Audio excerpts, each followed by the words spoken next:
नमस्कार, Maldev voice channel में आपका स्वागत है। हमारी आज की कहानी का शीर्षक है मुझे कब मिलेगी शांति और सुकून भरी जिंदगी। कविता जी के मन में बार बार यही विचार आता कि आखिर मेरे साथ ही ऐसा क्यों होता है। आज वह अतीत की गलियों में खोई हुई थी और बहुत ही दुखी थी। आइए पढ़ते हैं उनकी कहानी। कविता जी जब महज 5 वर्ष की थी तो उनकी माताजी का देहांत हो गया था। उनके पिता ने कुछ समय बाद ही दूसरी शादी कर ली। घर में स्टेप मदर आने से वह कविता जी को बिल्कुल भी प्यार नहीं करती थी। इसीलिए वह बचपन से ही माँ के प्यार से वंचित रही। पिता से भी कोई खास प्यार उसे नहीं मिला था। उसने अपनी स्कूल की पढ़ाई नानी मामा मौसी के घर रहकर पूरी की और उनके सहयोग से ही उसने हिंदी में नेचुरोपैथी का कोर्स कर डिग्री भी प्राप्त कर ली थी, जिसको करने से उसके नाम के आगे डॉक्टर भी लग गया था। लेकिन आज से 40 साल पहले नेचुरोपैथी को बहुत कम लोग जानते थे। इन सब को करने के बीच उसको बहुत ही पापड़ बेलने पड़े थे। पढ़ने लिखने के बाद स्टेप मदर ने उसकी शादी एक छोटे से गांव के बहुत ही गरीब परिवार में करा दी। ससुराल में सब जगह यही शोर मचा कि कविता एक बहुत बड़े घर की पढ़ी लिखी लड़की है, क्योंकि वहाँ सभी लोग अनपढ़ अंगूठा छाप थे। शादी के बाद सास ने उसे बहुत परेशान किया, क्योंकि स्टेप मदर होने से उसे मायके वाले कम ही बुलाते थे और जिसके कारण उसे अपनी सास से बहुत कुछ सुनना पड़ता था। वह तभी से सोचती थी कि मैं अपनी बहू को कभी कुछ नहीं कहूँगी और बड़े प्यार से हम मिलजुल कर घर में रहा करेंगे। कविता जी के पति रमेश जी कहने को तो डॉक्टर थे, लेकिन उनके विचार और सोच बहुत छोटी थी। उनको सुनीता जी बिल्कुल पसंद नहीं थी, क्योंकि उनका किसी और लड़की के साथ अफेयर था। वह भी हर वक्त उनके ऊपर चीखते चिल्लाते और गुस्सा करते रहते थे, जिससे वह घर छोड़कर चली जाए।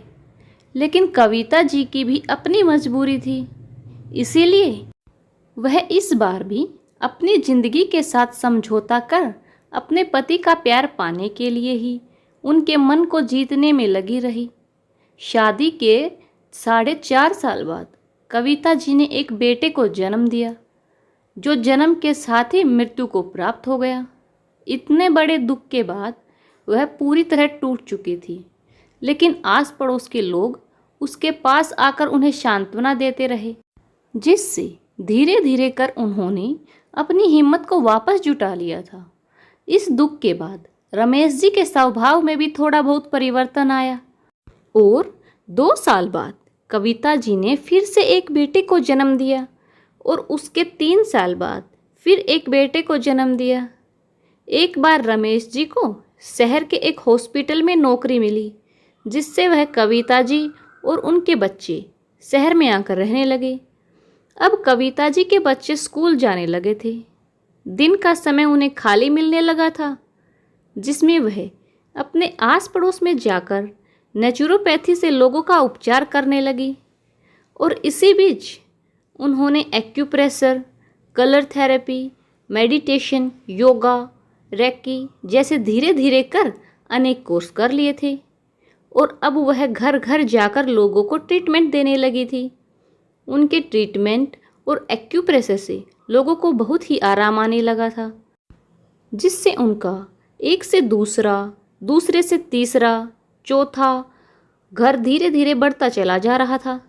वह अपने पैरों पर पूरी तरह से खड़ी होकर घर को चलाने में बराबर से भी ज़्यादा का योगदान कर रही थी। लेकिन फिर भी उनके पति की छोटी मानसिकता का उन्हें अक्सर शिकार होना पड़ता था। मतलब उनके पति को यह भी बर्दाश्त नहीं था कि वह एक औरत होकर मुझसे ज़्यादा कैसे कमा सकती है। इस पर उनके घर में अक्सर झगड़े हुआ करते थे, जिसमें वह अपने पति को यह समझाती कि यह पैसा हमारे बच्चों के भविष्य बनाने में काम आएगा। कौन सा मैं यह पैसा कमाकर अपने ऊपर खर्च कर रही हूँ? आपको तो मेरा सहयोग करना चाहिए कि मैं घर और बाहर दोनों के कामों को बखूबी निभा रही हूँ। खैर, फिर भी वह ससुराल के गांव से आए लोगों को पूरा मान सम्मान देती थी, जिससे कभी भी काम से आए गांव के लोग उन्हीं के पास रुकते थे। कई बार तो वह लोग 1-2 महीना तक भी उनके घर पर रुक जाते थे। वह बहुत अच्छा कमाने लगी थी और धीरे धीरे पैसे जोड़कर दोनों ने अपना एक घर भी बना लिया था और उनके दोनों बेटे बड़े होकर इंजीनियर बन गए।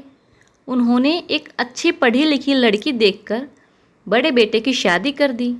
शादी के बाद उनकी बहू वैसी नहीं आई जैसी वह अक्सर सोचा करती थी। वह उनको इज्जत सम्मान नहीं देना चाहती थी और अक्सर उनसे झगड़ा करती थी।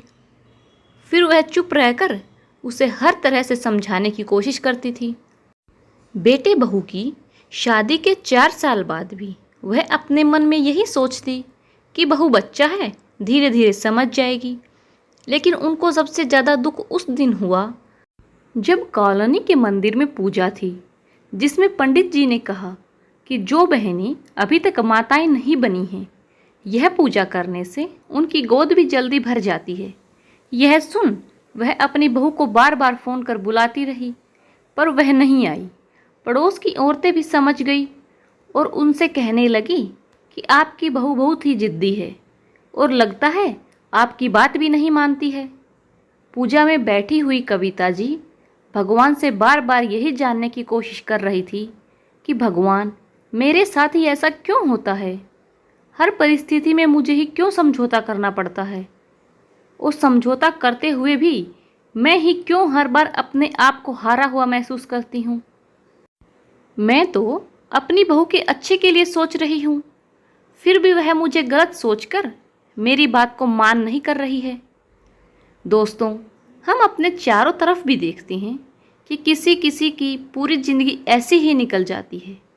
क्या पिछले जन्मों के इतने कठोर कर्म होते हैं कि इस जन्म में अच्छा करते हुए भी, शांति से सब कुछ सहन करते हुए भी, ज़िंदगी के साथ समझौता करते हुए भी हमें ज़िंदगी के अंतिम पड़ाव में भी शांति और सुकून नहीं मिल पाती है? आपको यह कहानी कैसी लगी कमेंट बॉक्स में बताइए। नए हैं तो चैनल को सब्सक्राइब करें। धन्यवाद।